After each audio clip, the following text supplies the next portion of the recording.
Philippiens chapitre 2, on va prier.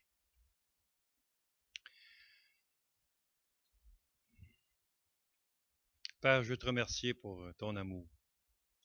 Merci pour ta grandeur.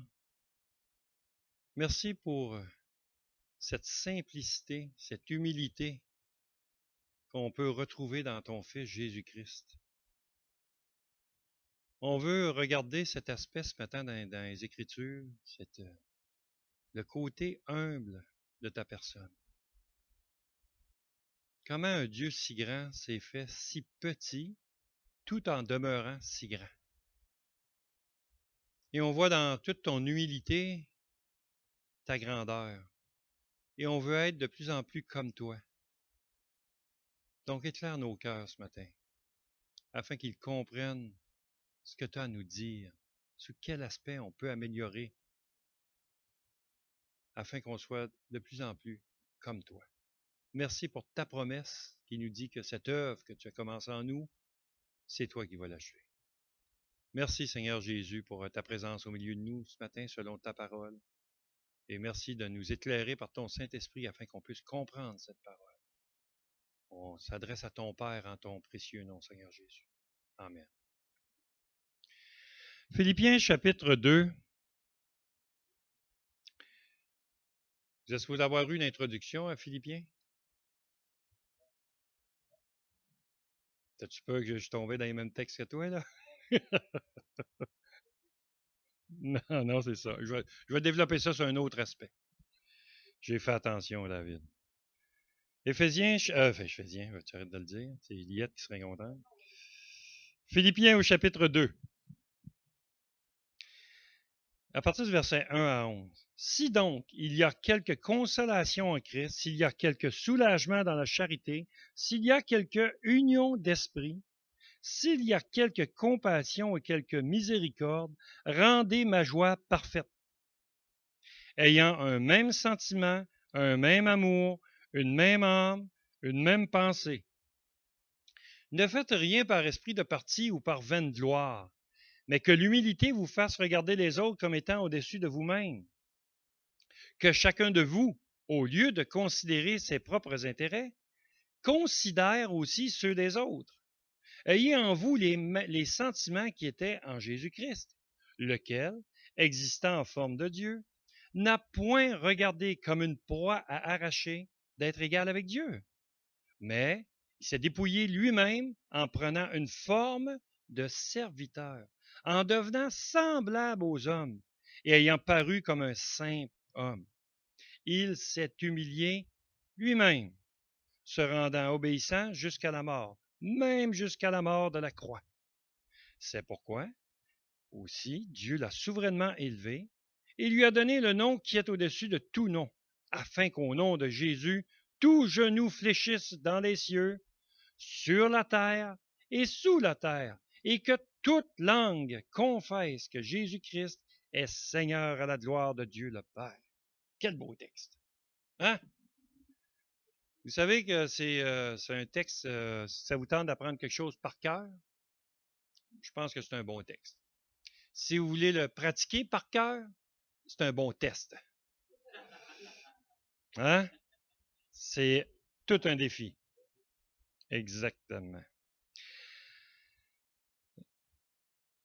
Est-ce qu'il y a un mot qui vous frappe à l'intérieur de ça? Tout est toi. C'est parce que David, c'est le livre qu'il étudie. Ça fait que je veux pas qu'il... Dépouillé? OK. OK, même sentiment?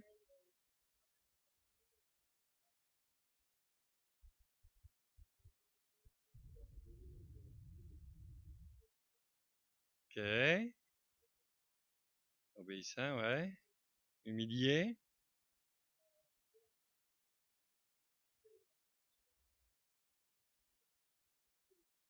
OK. Les mêmes sentiments. Grand en étant petit. Amour. Serviteur. Non, non, non. Ça, c'est sûr, vous les avez tous pris dans le texte. Obéissance. Il avait dit quoi? OK, le résultat, la joie parfaite. OK.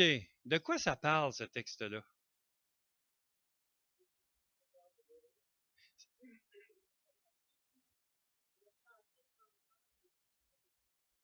OK. T'es quand même pas. Comment? OK, t'es pas. C'est pas loin tout ça. Ouais, ça, c'est le résultat de ce que je vais vous dire, là. De quoi ça parle? OK, ça, c'est un sous-point. Alors, regardez ça comme il faut. Il y a un mot qui vous claque. Comment? Unité. Quand on voit le mot même, c'est pas obligé d'être écrit unité. Je veux que vous compreniez de quoi il parle.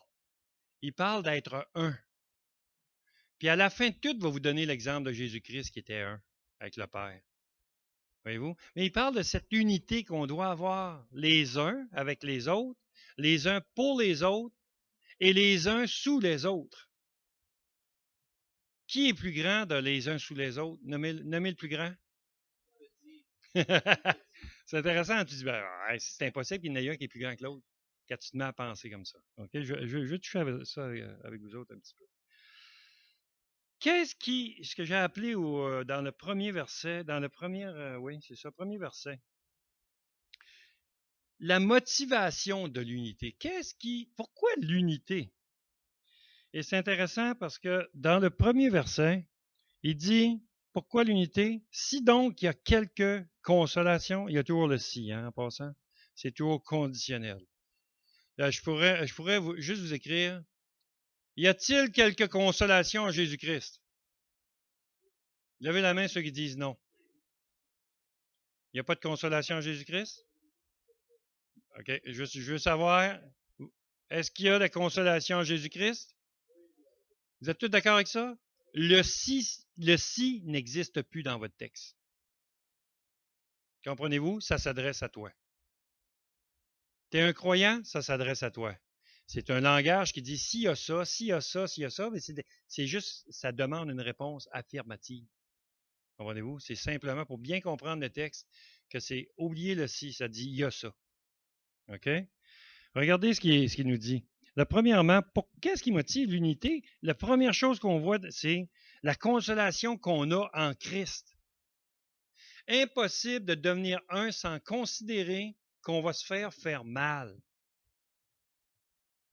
Et c'est intéressant que souvent, il va coller l'obéissance, l'amour les uns pour les autres à la consolation. Parce qu'il y a quelque chose que ça va te coûter quelque part. Pourquoi on l'appelle Dieu le grand consolateur, l'Esprit Saint? Pourquoi on a dit le consolateur? C'est parce que quand tu donnes ta vie à Christ, tu te charges de ta croix, tu abandonnes ce que tu es, tu as besoin d'être consolé. C'est comme un enfant qui vient de se faire écraser son bicycle, son vélo. Et puis, le bicycle est écrasé, puis l'enfant vient à toi, puis il pleure, puis il vient se plaindre. Et là, tu t'en viens à côté, qu'est-ce que tu fais?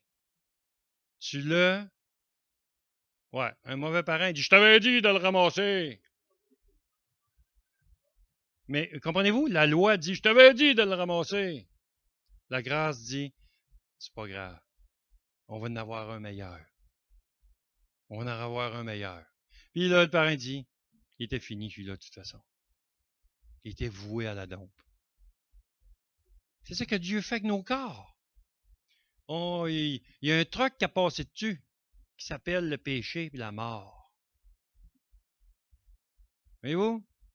Pour un instant, la roue est croche, on roule de même encore avec ça, en attendant, dans l'espérance, hein, en attendant, c'est l'espérance du nouveau, qui lui, il ne boitera pas. On a besoin, lorsqu'on donne notre vie à Christ, de consolation de la part de Christ. Il n'est pas seulement le consolateur. Moi, ce que j'aime dans ce texte-là, où il va dire, si je ne m'en vais pas, je ne peux pas vous envoyer le consolateur, l'esprit de vérité. Il commence avec ça. Il aurait pu dire, je vais vous envoyer l'enseignant suprême. Lui, il va vous enseigner selon toute la vérité, puis oublie la consolation. Souvent, on prend le Saint-Esprit comme une force étrangère qui arrive dans nous, qui n'a pas de personnalité, qui il est là quand on l'a besoin. Ah, j'ai des dons de l'esprit. Ça me glorifie. Comprenez-vous? Alors que l'Esprit de Dieu, il est là pour glorifier. Dieu nous a amenés à la gloire de Dieu, non pas l'inverse. Y a-t-il une consolation en Christ? Tournez avec moi dans Romains chapitre 15. Gardez quand même votre main dans Philippiens.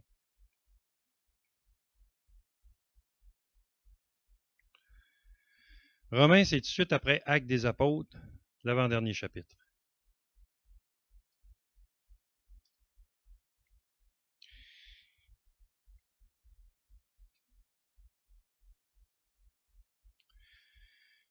Nous qui sommes forts, nous devons supporter les faiblesses de ceux qui ne le sont pas et ne pas nous complaire en nous-mêmes. Regardez comment l'abandon de soi est là.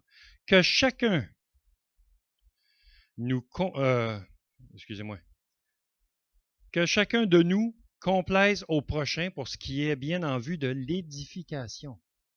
Car Christ ne s'est point complu en lui-même, mais selon qu'il est écrit, les outrages de ceux qui t'insultent sont tombés sur moi.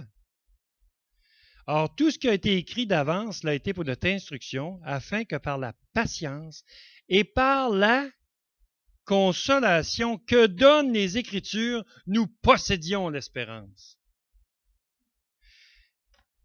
Mon illustration de petit enfant qui s'est fait écraser son bicycle, là, quand tu le consoles, tu lui donnes l'espérance.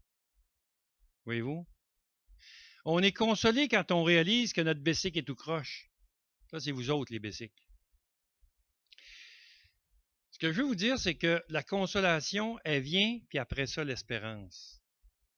Mais comment on peut être consolé, selon ce texte-là? Par les Écritures. La consolation que donne l'Écriture produise quoi? L'espérance. C'est qu'on, lâchez pas mes enfants. Seigneur Jésus est en arrière de nous, puis il nous exhorte, il nous encourage à persévérer. J'ai mal. C'est une gloire devant Dieu que de supporter des souffrances injustes. Voyez-vous? C'est une gloire devant Dieu. Lâche pas. Il est bon d'attendre en silence le secours de l'Éternel. Mais, oui, je sais, c'est tough. Mais il te console, puis tu arrives au bout, il dit, parce qu'à la fin, voici ce qui va être ta récompense. Voici ce qui s'en vient à la fin. Ça me donne l'espérance. Avez-vous l'espérance que le Seigneur vient bientôt? Moi, j'aimerais ça qu'il arriverait direct là. Aucun problème à pas finir ma prédication. C'est plate de toute façon. Non, attendez, laissez-moi finir. Les filles réagissent tout de suite. Ah ben non, dis pas ça. En comparaison avec le retour du Seigneur. Tellement gentil. Vous comprenez? Il n'y a aucune espèce de chose sur terre qui peut battre le retour du Seigneur. Alors, mon espérance, c'est qu'il arrive au plus vite. Hein? Mais il n'est pas encore arrivé, ça, je vais continuer si vous voulez bien. Après vous avoir donné de l'espérance, je vais vous ramener un petit peu. Alors, j'aime ce texte-là qui va nous dire tout ce qu'il a écrit d'avance l'a été pour notre instruction, afin que par la patience et la consolation que donnent les Écritures, nous possédions l'espérance. Que le Dieu de la persévérance et de la consolation, il répète encore, il dit que le Dieu de la persévérance et de la consolation vous donne d'avoir les mêmes sentiments les uns envers les autres, selon Jésus-Christ, afin que tous ensemble, d'une seule bouche, vous glorifiez le Dieu et Père de notre Seigneur Jésus-Christ. Accueillez-vous donc les uns les autres comme Christ vous a accueillis pour la gloire de Dieu. Voyez-vous, il parle d'unité. Consolation, unité. L'espérance, l'unité. Comme Christ. Toujours. Okay? Deuxième chose qu'on voit dans le verset 1, c'est le réconfort qu'on peut trouver dans la charité. Quelle est la différence pour vous entre la consolation et le réconfort?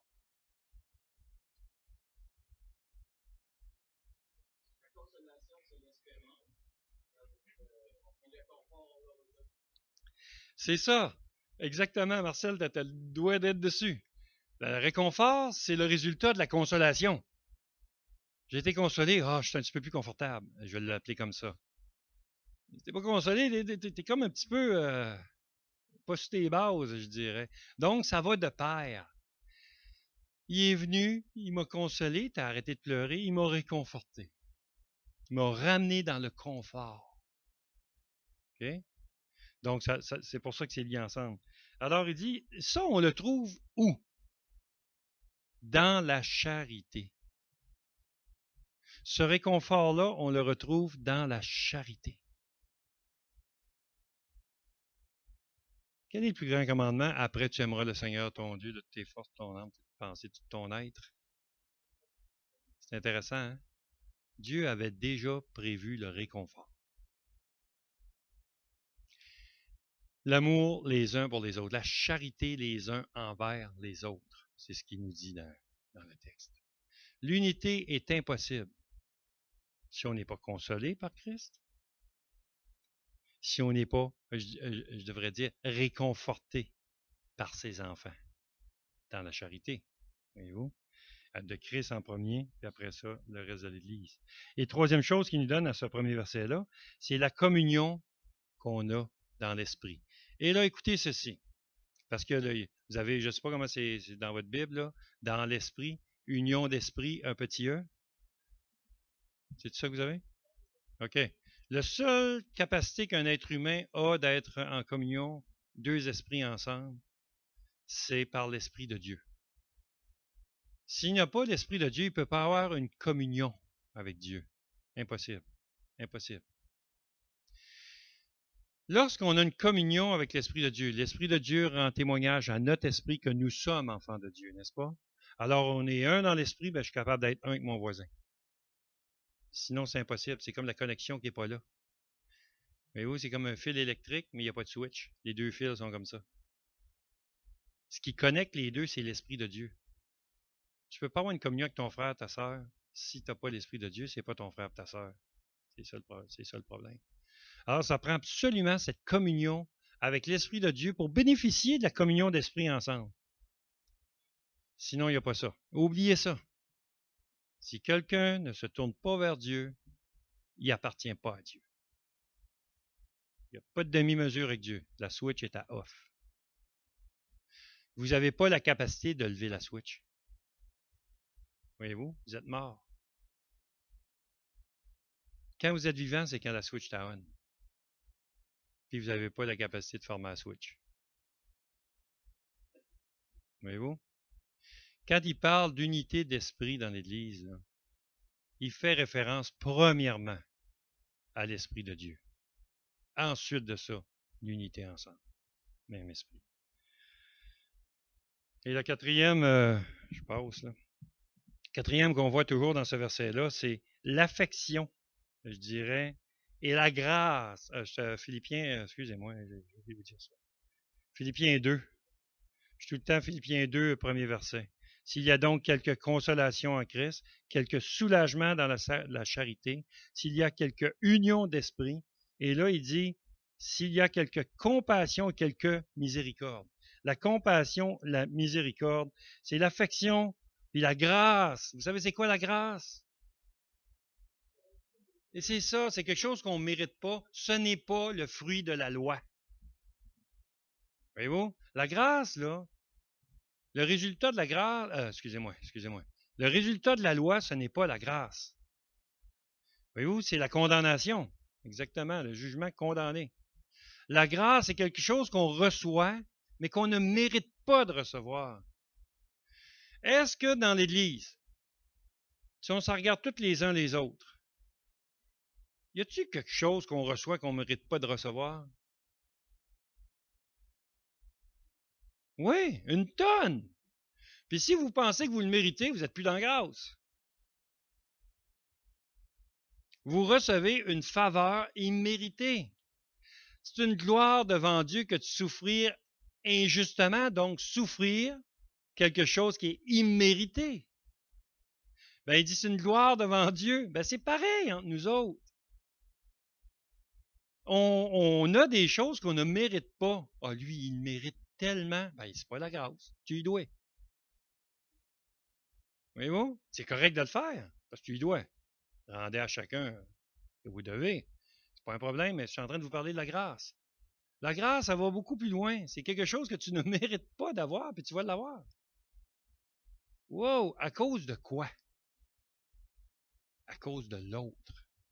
À cause de l'autre. Celui qui donne accorde la grâce. Celui qui reçoit, reçoit la grâce. Et lorsqu'on fait ça les uns aux autres, tôt ou tard, vous allez donner, puis vous allez recevoir, même si vous ne méritez pas. Comprenez-vous? C'est vraiment important. Puis c'est celui qui a de quoi donner qui accorde la grâce. Si tu n'as rien à donner, je parle d'un besoin particulier, il n'y a pas de... Ça marche pas. Ouais, c'est pas le mérite, c'est ça. C'est justement là que ça ne fonctionne pas. C'est pas parce que tu donnes que tu mérites de recevoir. Ça serait être récompensé. Ça serait pareil comme avoir un commerce. Je vais lui faire du bien, puis en retour. Ou bien, les gens, globalement, ils vont vous dire, hey, j'ai déjà donné ça à lui. Puis moi, quand j'ai eu besoin, il était où? Ben, t'as pas donné. T'as prêté. Il y a une grosse différence entre le donner biblique et le donner humain. Là. Ouais, il est carrément donner, ben, ça veut dire que ben, je te donne ma guitare, là, mais fais bien attention, fais-y bien attention. Ben, c'est pas donné. Garde-les. Parce que moi, quelques jeux, je vais à graffiner. Mais, je veux que vous compreniez. Je te donne mon char, mais il va pas être poqué dans la première semaine. Ah, ben là. C'est plus un don. Exact. Tu n'as aucun droit de regard lorsque tu as donné. Tu as donné, tu as donné. Puis lorsque tu dis à quelqu'un, je te donne ça dans le but de ça, la personne, elle peut dire, je l'accepte ou je ne l'accepte pas. C'est quand même un don. Comprenez-vous? Si la personne a dit, je te donne mon marteau pour faire tel job, puis après ça, je veux que tu le donnes à quelqu'un. C'est quand même un don. Est-ce que vous comprenez ça? Qu'on donne. Oui, exactement. Non, c'est ça. On a eu la vie éternelle, il nous l'a donné, puis nous autres, qu'est-ce qu'on doit faire? Donner la nôtre. OK? Le don, il peut être désigné, mais il ne peut jamais être retenu. Le don de soi, c'est jamais à soi-même. Je me suis donné à moi. C'est le comble de l'égoïsme. J'en avais pas assez de moi, je me suis donné à moi. J'étais tellement, j'étais tellement riche que je me suis fait un don. Le comble de l'égoïsme. Avez-vous compris c'est quoi la grâce? On ne la mérite pas. Mais ce que ça dit, par exemple, c'est à cause de cette affection et cette grâce-là, si je pourrais dire, qu'on peut jouir de la compassion et de la miséricorde. Parce que tu en es conscient, tu as de la compassion pour quelqu'un. Peut-être qu'il ne mérite pas notre compassion. Tu exerces la grâce dessus, tu lui accordes ta compassion. La miséricorde, peut-être qu'elle ne mérite pas. Alors, la grâce, la miséricorde, vous ont été données par Jésus-Christ. N'est-ce pas? Associez ça ensemble, vous allez voir. Deuxième verset. Le premier, c'est la motivation de l'unité. Pourquoi?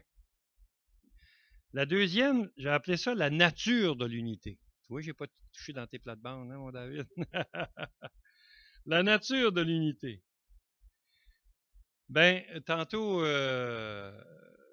Julie a mentionné ce qu'elle voyait dans le texte. C'est la nature de l'unité, c'est qu'on va avoir les mêmes et les mêmes. Alors, l'unité va faire, si je peux dire, comment on la représente, l'unité? Ben, tu dis, on pense pareil. On a eu la même idée en même temps. Moi aussi, j'ai pensé ça. Ça vous a-tu déjà arrivé?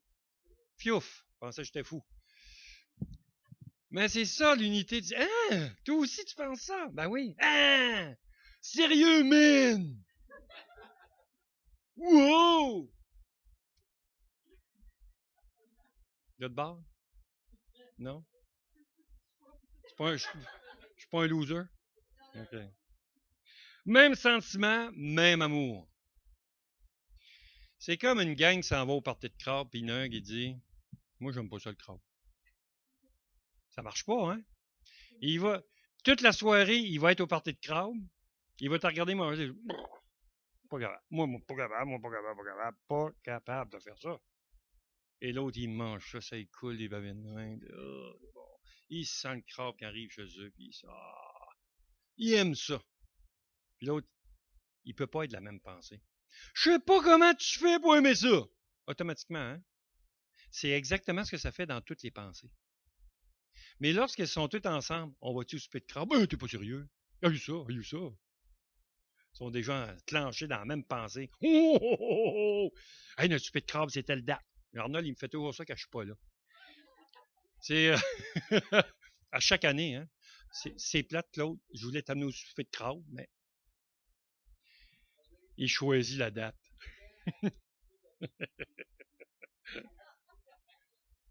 Mais c'est une illustration simplement pour vous dire, quand tu es enligné sur quelque chose, tu ne te bats pas longtemps que la personne à côté. Pourquoi? Parce qu'elle a la même pensée. Elle a le même sentiment de suite.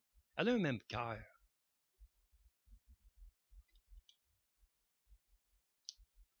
J'aime ce texte-là parce qu'il dit un même sentiment. Comment tu te sens? Un matin, hier, on a eu une grosse journée à la maison, une journée physique. Et puis, Jean-Marc, je le vois s'en venir. Il faisait comme Rosario cet hiver. Tu sais.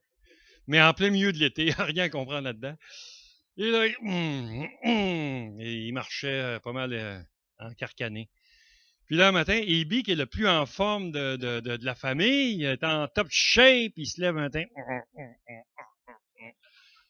Il faisait la poule, il marchait le coup de main. Tu sais, c'est ça. Et là, j'ai dit, moi, j'étais content parce que moi, je me suis dit, j'ai un mal au dos, j'ai un mal dans les épaules. Tu sais. Là, je me dis, on va checker Ibi comment il est. Si lui dit ouch, moi, je me vante. Je dis, moi aussi. Ibi, il se lève, il est tout croche. Tout le monde a mal partout. Fait que quand tu dis, as-tu mal là, tout le monde, oui, c'est ça l'unité. Même sensation, ça va loin. Hey, aujourd'hui, on peut-tu prendre ça un petit peu moins rough qu'hier? Ben oui! Vous avez dit que les mêmes pensées y arrivent vite. Parce que tu as les mêmes sentiments. Comprenez-vous? Deuxième section, il dit même sentiment, même quoi? Deux. Regardez dans votre texte. Même amour. Même sentiment, même amour. L'amour, c'est notre intérêt pour des choses. On est lié, c'est comme l'esprit. Si on a l'amour de Dieu, on peut avoir l'amour les uns pour les autres. Hein? Mais essayez d'imaginer si tout le monde a le même sentiment. Qu'est-ce qui va se passer? Exact. Ben oui. Ben oui, parce que c'est connecté ensemble. Tu peux presque pas les délier. Donc, voyez-vous, c'est cette idée de dire, OK, mais je vais cultiver ça, je vais essayer de conserver ça quelque part. Est-ce que vous êtes le même sentiment? Oui. Oui ou non? Moi, non. Non. C'est parce que on doit cultiver ça. Vous voyez, c'est pas quelque chose qui est inné. C'est pas parce que j'ai l'amour de Dieu en moi que j'ai le même sentiment pour tout le monde et de tout le monde. Et je ne m'attends pas personnellement d'avoir. Mais je dois cultiver ça. C'est pour ça que c'est un commandement, ayez. C'est parce que c'est pas quelque chose qui est inné en nous. On doit travailler, cultiver ça. Tout ce que je vous parle le matin, c'est cultiver l'unité. Comment on peut y arriver? Ben, vous devez avoir les mêmes sentiments. Où est-ce que j'ai pas eu ça? Mettons qu'il y a quelque chose qui se passe en groupe. Bon, non, ben moi, les fermiers chrétiens, je veux rien savoir. Moi, j'aime mieux les fermiers pas chrétiens. Il y en a qui pourraient être de même. Non, un matin, j'aimais ça. Arnold t'a dit quelque chose. Arnold, il dit, dites-nous-les s'il y a des choses, des fois, pour l'enseignement, la direction. Là. Je parle au niveau de la direction. C'est quelque chose que vous trouvez une affaire. Parce que c'est ça qui nous aide à progresser aussi. Alors, c'est une espèce de communion qu'on va avoir avec l'Église. Et puis Arnold, il dit, tu sais, une critique constructive. Ben, laissez-moi vous expliquer comme faut. M'a démêlé ça à matin. Une critique est toujours constructive, mais le chiolage ne l'est jamais. Il y a une différence entre critiquer, parce que critique, ça demande de l'intelligence. Chialer, il faut être stupide. Comprenez-vous? Et il y en a beaucoup. La critique demande d'avoir réfléchi sur la chose avant d'ouvrir la bouche. La critique, elle demande une expertise de ta part sur le sujet que tu vas critiquer. Puis si tu n'as pas cette expertise-là, excusez-moi pour les internautes, ta gueule. Comprenez-vous? Le chiolage est toujours destructeur. Tout le temps. Ça m'a assez fait du bien quand il m'a chiolé. Ça m'a redonné de la vie. Moi, j'ai vu quelqu'un dire, moi, je fonctionne au chiolage. Hey, il me suis levé un matin, mon père chiolait après moi. C'était le fun. On voit pas ça. C'est toujours destructeur. Ouais, c'est ça. Alors, mais c'est vrai ça. Puis j'apprécie ça, Arnold, cet aspect-là, parce que c'est une réalité. Tu as besoin d'être critiqué, pas chiolé. Puis quand tu vas critiquer, tu as besoin d'avoir expertisé ton affaire parce que tu pourrais avoir toi aussi faire face à la réponse à la critique positive. Donc, si elle est amenée positivement, l'interlocuteur va le prendre, va le recevoir positivement. Comprenez-vous, c'est une bonne discussion. Hey, on devrait-tu faire ça? Non, le dernier coup, on a fait ça, c'était pas terrible. Ouais, t'as bien raison. C'est positif. Oui, c'est une critique positive. Alors, je dis, non, on va pas refaire ça. Puis c'est normal de faire ça. Alors, pour avoir les mêmes sentiments, qui ne brisera pas le lien d'amour, ça prend la critique et non pas le chiolage. Avez-vous remarqué qu'on a tourné les colonnes vers nous autres? Mais ça, on l'a fait à cause du chiolage. Ouais, ça, on a fait ça. Non, non, je le dis. On a viré ça vers nous autres parce que nous autres, quand on joue de la musique, on a besoin de s'entendre. Vous autres, vous nous entendez trop. Fait qu'on s'est dit, un bon balance, c'est qu'on vire les colonnes à l'envers. Voyez-vous? Ils sont dirigés vers nous autres. Alors, c'est positif. Nous, on ne peut pas jouer en silence. N'oubliez pas ça. On peut juste faire de la capella. Mais jouer qu'un musicien qui joue, qui n'a pas de son, il ne s'entend pas, c'est un fiasco, il fait juste des fausses notes. Fait que nous, on a dit, OK, on va adapter ça. On vire ça de bord. Mets les colonnes vers nous autres, on s'entend, puis ça ne sera pas trop fort de bout. Pas pire. Mais ce qui nous a déclenché, c'est les chialeux. Il y en a qui critiquent bien, mais il y en a qui chialent. Oui, trop fort! Non, c'est pas bon. Le problème, c'est que la personne qui est en avant, qui lui a pratiqué, puis il était ici depuis 6 heures le matin, puis 7 heures, puis gars, ça fait des mois qu'il fait ça, il prend ça dur dans le casque. Là, je parle pour les autres parce que moi. Non, souvent, c'est qu'il n'y a pas de solution avec ce qu'on dit. Baisse le son! Baisse le son! OK, ben là, pour nous autres, ça communique, c'est arrête de jouer. Fait que là, vous avez remarqué, les musiciens, ils retirent tous les instruments, ils retiennent eux. Ils jouent. Mais c'est juste pour vous montrer la différence entre chialer et la critique. Quelqu'un qui arrive avec une solution, c'est parce qu'il a réfléchi avant de dire quelque chose. Mais juste lancer dans les airs, Claude, t'es trop long! Je vais juste le regarder, il va dire, je sais et j'aime ça. Voyez-vous, ça donne à rien. Je veux vous montrer le changement de comportement dans un chrétien. On a été appelé à être transformé. J'ai-tu raison ou j'ai pas raison? Si j'ai pas raison, levez la main et dis-moi, Claude, tu te plantes. C'est correct, c'est une bonne critique. Je vais l'accepter, je suis prêt. Mais si j'ai raison, ça veut dire qu'il y a un comportement qu'on doit travailler à changer. Mais ce n'est pas inné. Un chialeux peut devenir un très bon critiqueux.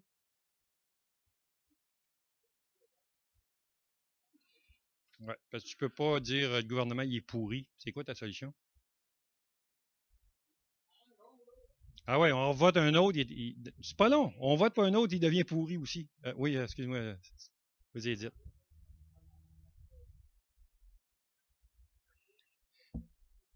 Ça, c'est positif dans un brainstorming. Ça veut dire qu'on a une rencontre qui dit, OK, qu'est-ce qu'on pourrait améliorer? Ça devient une critique positive. Où tout le monde peut dire, ouais, moi, il y a juste ce bout-là, là, ça me tanne. Ça, c'est bon. Ça veut dire, ah oui, t'as raison, moi aussi, ça fait ça. Alors là, ce que ça fait, c'est que tout le monde travaille. Vous savez, dans l'Église, acte 6, comment les diacres sont venus en place? Comment ils sont venus en place? C'est qu'il y avait quelqu'un qui disait, on n'est pas servi, puis là, les autres, ils préfèrent eux autres, et tout ça. Mais le problème a été apporté aux apôtres.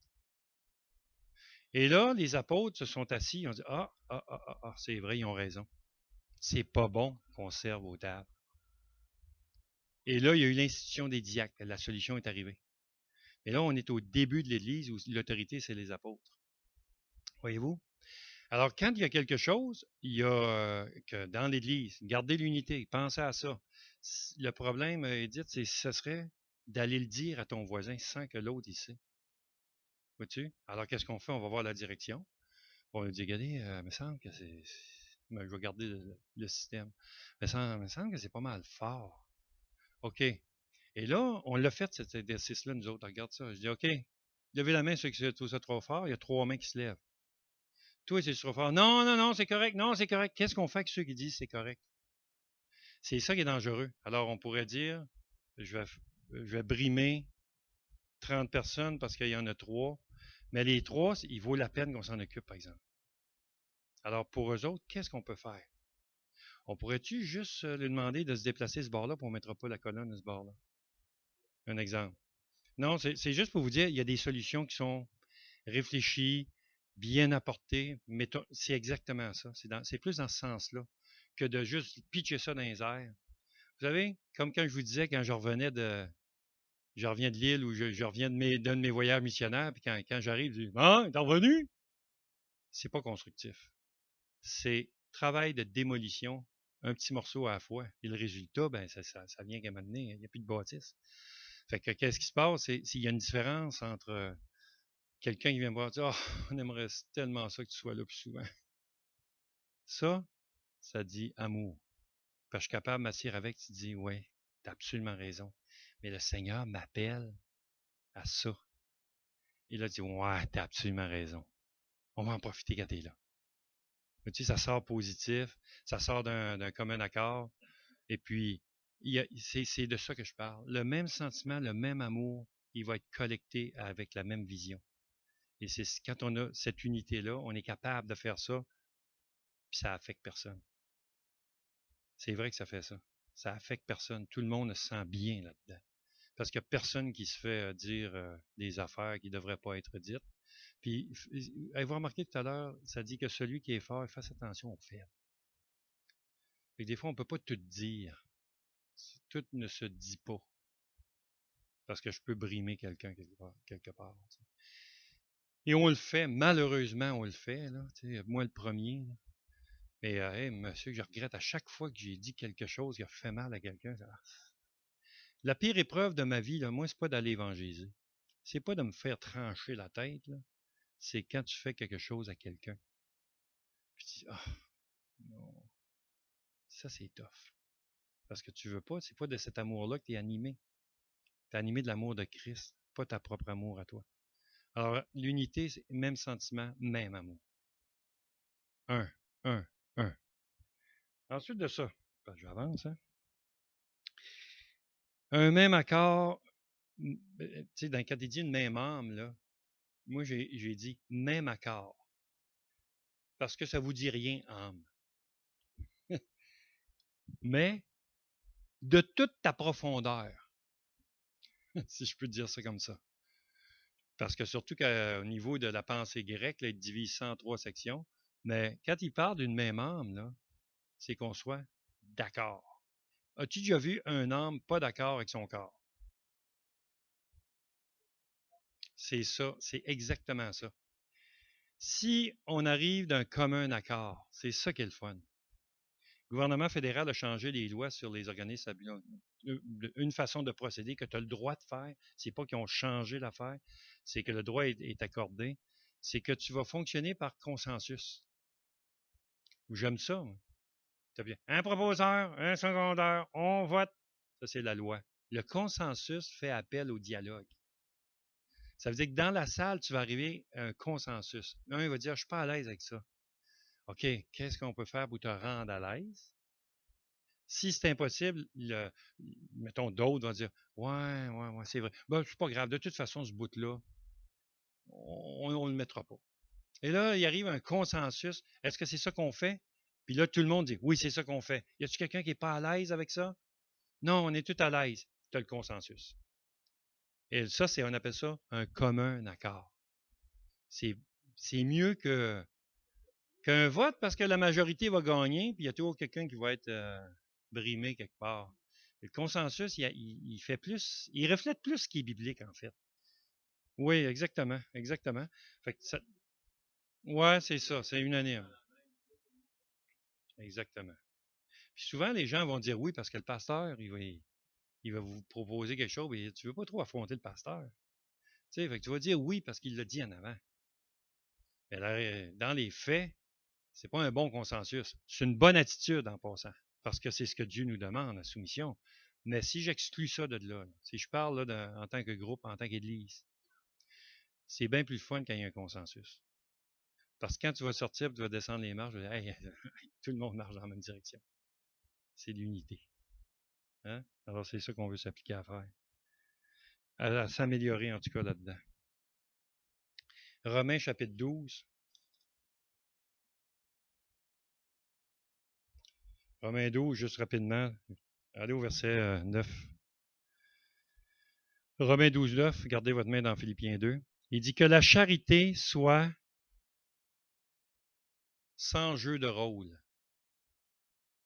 Hypocrisie ou hypocritesse, c'était des acteurs qu'on appelait comme ça. Le mot acteur en grec, c'est hypocritesse. Vous pouvez. C'est bon. Ouais, c'est ça. Alors, il dit il faut que la charité soit sans jeu de rôle. Pas de drôle, mais de rôle. Hypocrisie. 12, 9 de Romains.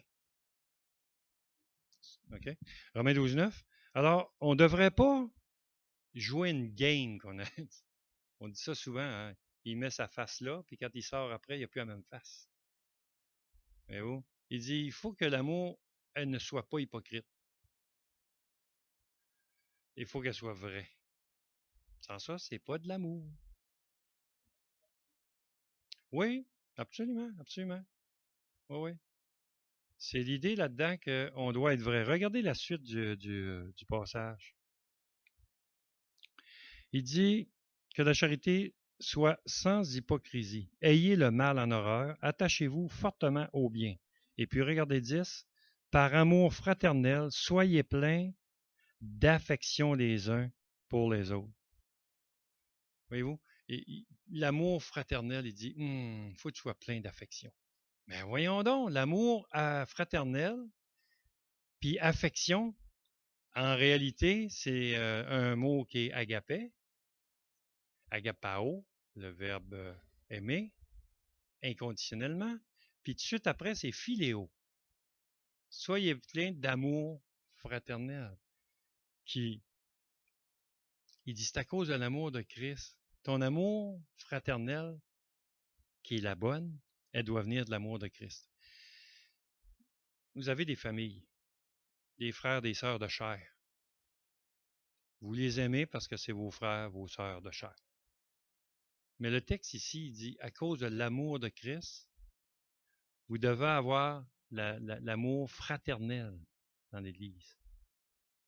Mais si tu ne peux pas avoir l'amour fraternel sans l'amour de Christ, parce que découle l'amour fraternel ecclésiastique de l'amour divin. Voyez-vous? Alors, c'est l'amour à travers des frères d'Église, qui vient de l'Église. C'est impossible d'avoir la vraie, la véritable, parce qu'il va toujours avoir un jeu hypocrite dedans. Voyez-vous, elle doit découler de l'amour divin. Absolument. Voyez-vous? C'est même pas question de dire peut-être, mais c'est une question, c'est ça. Et on n'a pas le choix. Au revoir et M. Hébert, casse blanc. Casse blanc. Oui, c'est ça.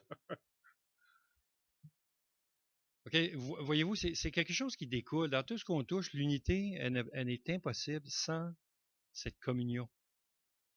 Puis je mets l'emphase sur ça parce que c'est des choses que vous savez. Mais je ne suis pas convaincu qu'on passe beaucoup de temps à méditer sur ça. Sur cet aspect de l'amour qui vient de Dieu, certainement. OK. Donc, il faut avoir les mêmes accords, même âme, même pensée. OK. Et dans Philippiens, il en reparle au chapitre 3, verset 15, ceux qui prennent des notes. L'unité, comment on conserve l'unité?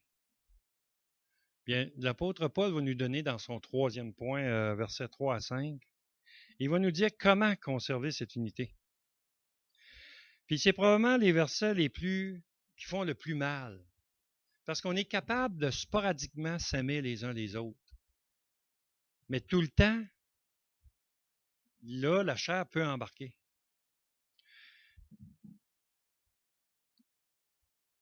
On est rapide à se faire des formes, si je peux dire.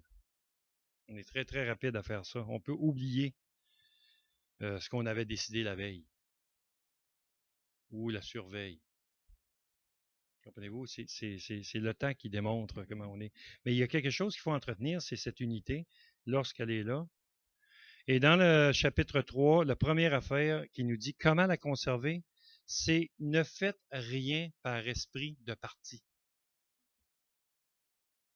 Tu veux garder l'unité? Pense pas à toi. Pense aux autres. Ne fais rien. Ça, c'est proactif. C'est la première fois, solide, là, que Dieu dit fais pas ça dans quelque chose qui est dans un. Il dit tu veux garder l'unité? Ben, fais rien par esprit de parti. Fais rien parce que ça fait ton affaire. Voyez-vous? C'est fort.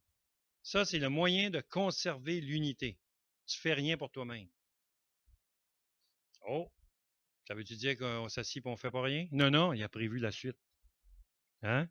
Premièrement, il dit fais rien par esprit de parti ou vaine gloire, ça me glorifie. Tu sais. Non.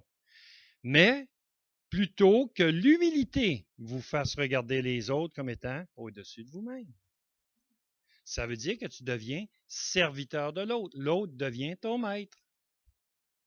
Et le maître, il regarde et dit, ah, tu deviens son maître. Puis dans le corps de Christ, vous allez remarquer qu'on a tous des dons différents, des capacités aussi différentes. Quand ils sont mis au service les uns des autres, ça fait un. Moi, à la maison, je suis pas grave à faire du plâtre. Écoutez, je suis peut-être un pas pire menuisier, mais Rodian a fait côté plâtre, essayez-vous pas. Normand, lui, il fait du plâtre. Fait que, il s'en vient puis il fait mon plâtre. Wow! Qu'est-ce qu'il fait de maison? C'est un peu ça. C'est que je suis pas capable de faire. Puis il y a quelqu'un qui comble. Là, je prends l'exemple là. Pas grave de faire des armoires. Je peux les faire, les armoires, mais elles sont en plywood. T'as vu mon lavabo dans la cuisine? Ça, c'est les meubles que je peux faire. Je suis pas un ébéniste. Mais quand Jean-Marc met sa patte, oh, on parle d'un autre game.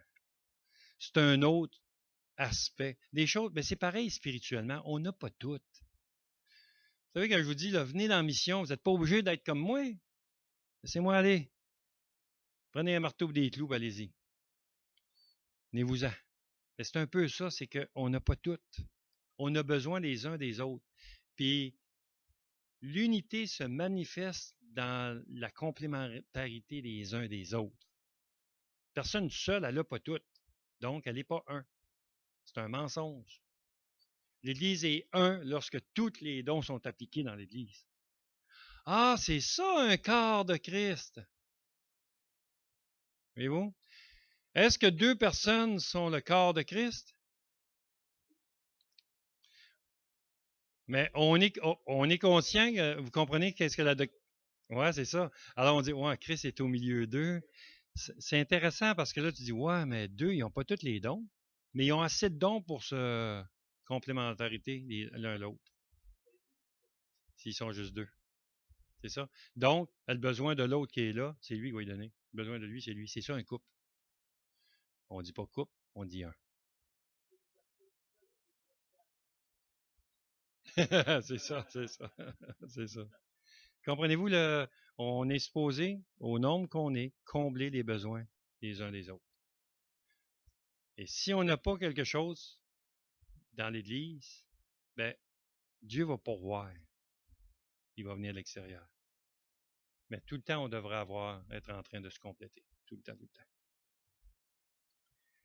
Ne rien faire par esprit de parti. Mais, ça dit quoi? Le deuxième affaire au verset 3, qu'on voit, c'est un esprit d'humilité nous fait regarder les autres comme supérieurs. Mais si tu n'as pas l'esprit d'humilité, puis que tu prends une loi, puis tu dis lui est supérieur à moi, ça ne t'offre pas. Il faut que c'est l'esprit qui soit humble. Voyez-vous? Puis l'esprit, c'est l'intérieur qui nous fait regarder les autres comme étant au-dessus de nous-mêmes. Et il ne fait pas regarder en disant je suis mieux que lui ou je suis pire que lui. C'est pas ça que ça dit. C'est l'humilité. Elle me fait voir les autres comme quelqu'un. Exactement. Il dit il est en haut de moi. Jésus, qui était le roi des rois, il s'est humilié. Vous vous rappelez au repas du Seigneur? Il va laver les pieds. Hey, monsieur Pierre, il dit let's go, tout le corps, ouais, shoot. T'es pas content? C'est intéressant, il dit, le maître, il n'a pas dit je suis plus le maître. Elle dit, si moi je fais ça, à plus forte raison, vous autres, qui êtes les serviteurs, vous allez vous servir les uns les autres. Jamais Dieu dit vous servir les uns des autres, mais les uns les autres, tout le temps. OK? Non, c'est parce que... c'est parce que... non.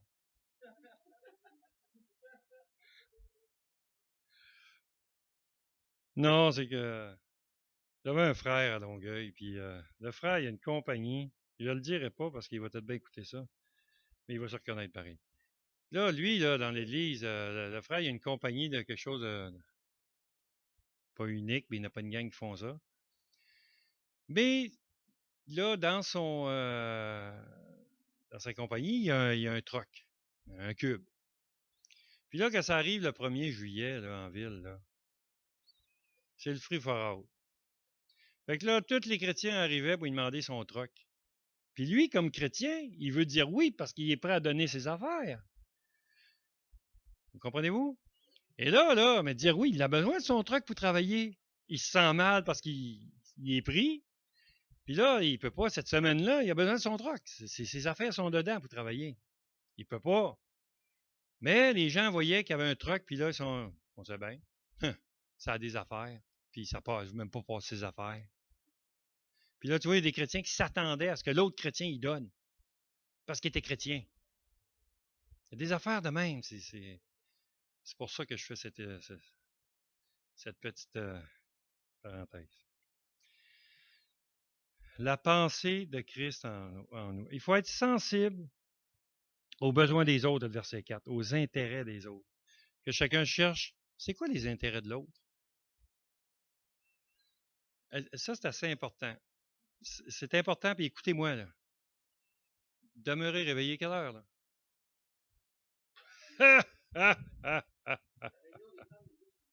Oui, c'est ça.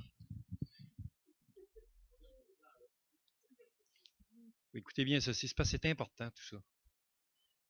Si vous avez l'intérêt des autres, c'est pas ton intérêt qui est l'intérêt des autres. Ça se peut que toi, là, ton intérêt accomple pas le besoin de l'autre. Ça se peut que ton intérêt le compte, par exemple. Ça se peut que vous ayez les mêmes intérêts. C'est parfait, c'est facile à combler.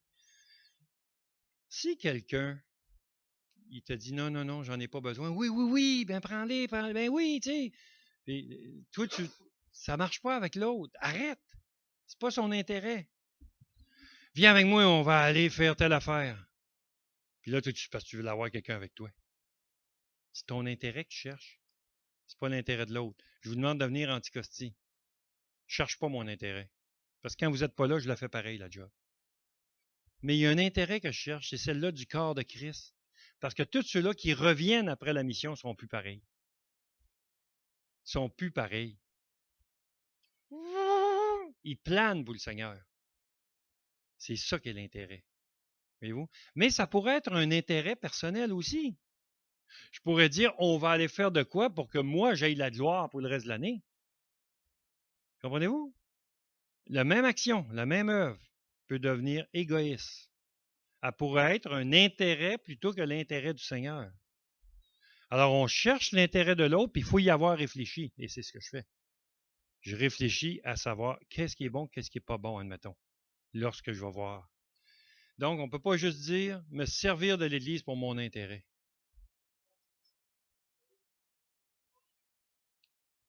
C'est l'autre qui le sait. C'est parce que le commandement, il est fait pas pour les autres, il est fait pour toi. Vois-tu, ça s'adresse à celui qui n'est pas supposé chercher son intérêt. Alors, tout n'a aucun moyen de mesurer le cœur de l'autre. Parce que l'autre, ça peut être très, très pur. Ouais.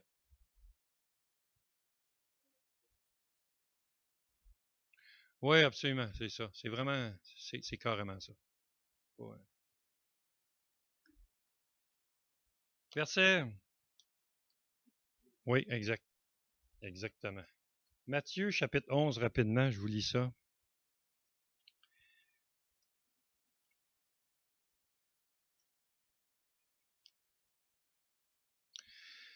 Matthieu 11, au verset 29.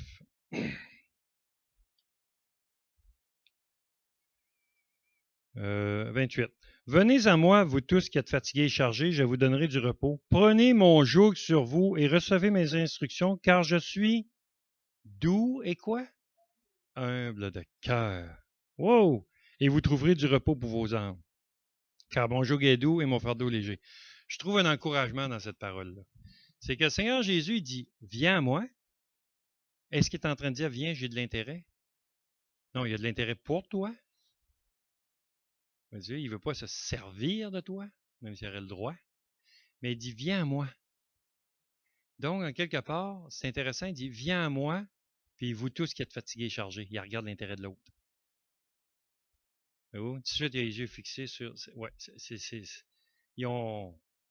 Oui, absolument. Il faut combler ce besoin-là. Donc, il regarde l'autre, puis il dit, je l'ai la solution. Mais il y a juste moi qui l'ai. Alors, Dieu voit que c'est lui qui peut régler ça. Il n'y a personne sur la planète qui pourrait le régler. Voyez-vous? Alors, il l'amène, puis il dit, viens à moi, viens à moi. Je vais m'occuper de ton intérêt. C'est de ton intérêt de venir, OK? Donc, tout de suite, il dit, je suis humble. C'est fort, hein? Alors, je ne vais pas te dominer. C'est pas ça mon but. Mais je vais mourir pour toi, par exemple. C'est Jésus qui parle, évidemment. Et puis, je termine avec la dernière section, Philippiens chapitre 2. On va la lire. Et celle-là, c'est...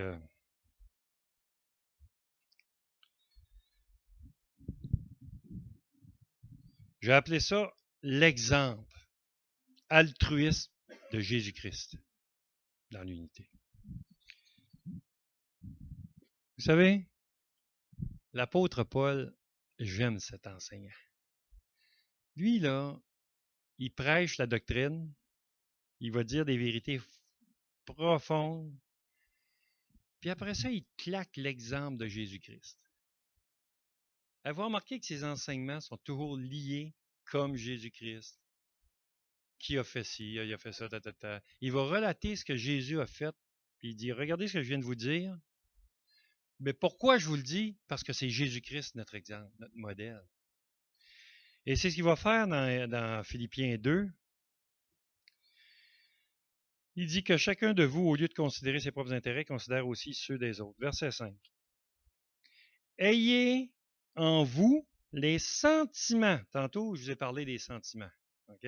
On devrait avoir les mêmes sentiments. Ben, il dit, voici ces sentiments. Ayez en vous les sentiments qui étaient en Jésus-Christ. C'est ça, d'où humble de cœur, l'intérêt pour les autres. Ayez en vous les sentiments qui étaient en Jésus-Christ, lequel, existant en forme de Dieu, n'a point regardé comme une proie à arracher. J'aime ça. J'aime ça parce que la proie à arracher, c'est comme l'oiseau qui va planer sur un steak. Tu sais, tu y mets des patates, des pommes, des bonnes salades, tu sauces dessus ça, mets un steak dans le milieu. Vous allez voir qu'est-ce qu'il va prendre. Il descend, il plane, puis il vole le morceau. Puis il sauve avec. Pas la salade, le steak. Je prêche pas contre la salade. Là. C'est juste que je viens malade quand je mange ça. Je sais pas comment ça. Je fais ça pour agacer, mais... Eh, monsieur. Elle cherche son intérêt.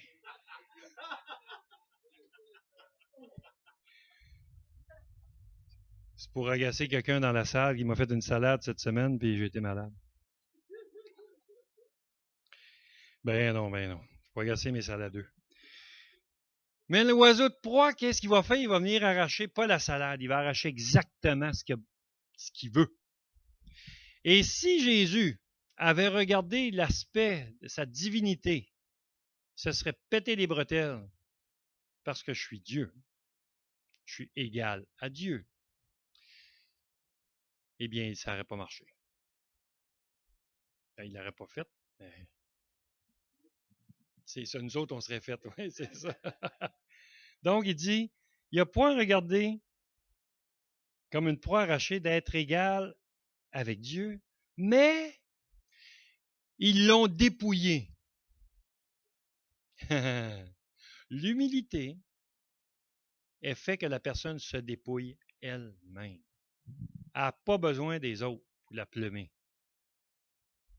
Elle va le faire elle-même. Elle s'est dépouillée lui-même en se rendant obéissant.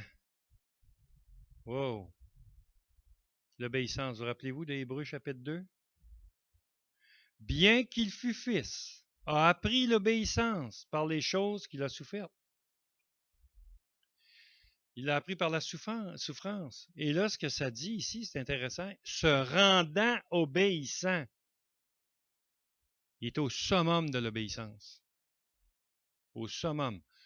Quand il parle jusqu'à la mort, c'est le top que tu peux aller dans l'obéissance. Jusqu'à la mort de la croix. Voyez-vous? C'est quoi notre exemple? Est-ce que vous êtes morts les uns pour les autres? Spirituellement? Ouais. Pour Christ? Techniquement, spirituellement? Ouais. Mais il parle à des gens physiques. Alors, je suis obligé de dire, pas encore. Ça s'en vient, j'y travaille, mais je dois chaque jour me dépouiller de moi-même. Le dépouillement, il n'a pas été d'un coup sec. Oui, il a été un coup sec à la croix, mais quotidiennement, je dois abandonner cette vie-là, si je peux dire. Ce corps-là qui crie après des choses de cette vie-là. Voyez-vous? On n'a pas besoin des autres pour nous dépouiller. C'est nous autres qui doivent faire ça, cet exercice-là. Ça dépend de nous. Regardez Jésus, il dit, s'est rendu dépouillé lui-même en prenant une forme de serviteur. En prenant une forme de serviteur, ça je vous ai parlé tantôt, lui qui est le roi des rois, il dit, en devenant semblable aux hommes, ayant paru comme un simple homme, pas un homme riche, il s'est humilié lui-même, il le répète, se rendant obéissant jusqu'à la mort, même jusqu'à la mort de la croix. Et regardez ça.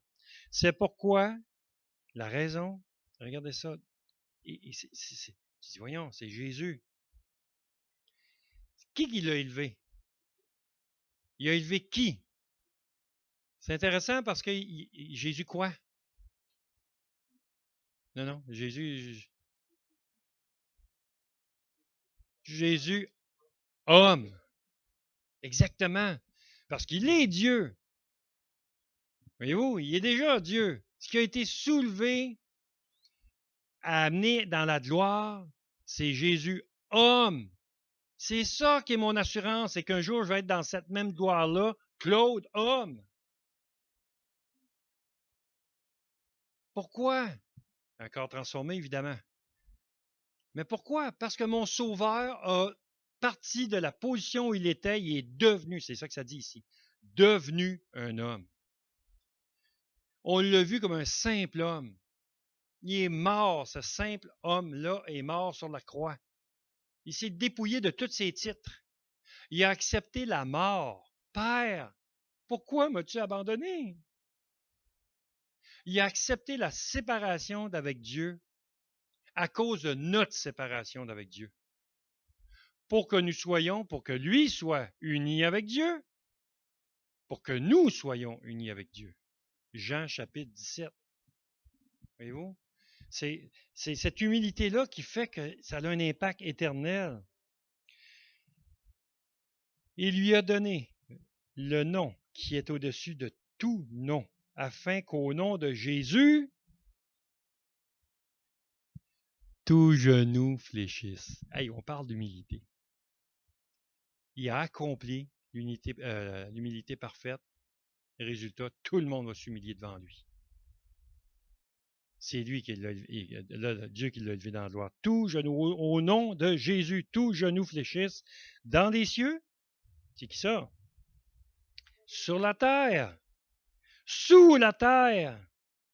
Hé, hé, hé. Y a-tu quelque part d'ailleurs qu'on pourrait aller? Non? Ben, il dit partout. Plénitude de Jésus-Christ. Il dit toute langue confesse que Jésus, le Christ, est Seigneur. Et on dit est le Seigneur. À la gloire de Dieu le Père. Pas merveilleux? L'humilité, l'unité conduit à la gloire de Dieu. On doit tout faire pour la gloire de Dieu? Devenons un. Devenons un. Est-ce qu'il y a des choses qui sont dures là-dedans à faire? Oui. C'est difficile. C'est tout. Oui, absolument. C'est tout un défi. Absolument.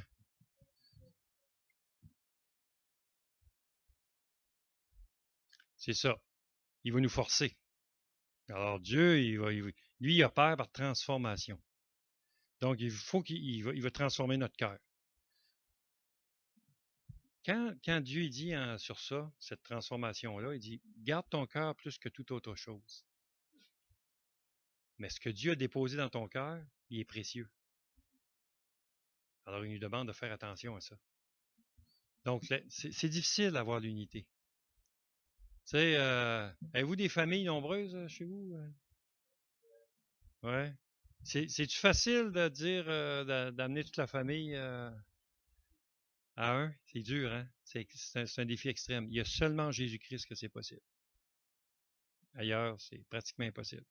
Essayez ça pour faire une photo de famille. Hein? Prends une belle photo de famille quand toute la gang va être là. La gang n'est jamais toute là. Il y a toujours quelqu'un qui a son intérêt quelque part ailleurs qu'une photo de famille. C'est un exemple.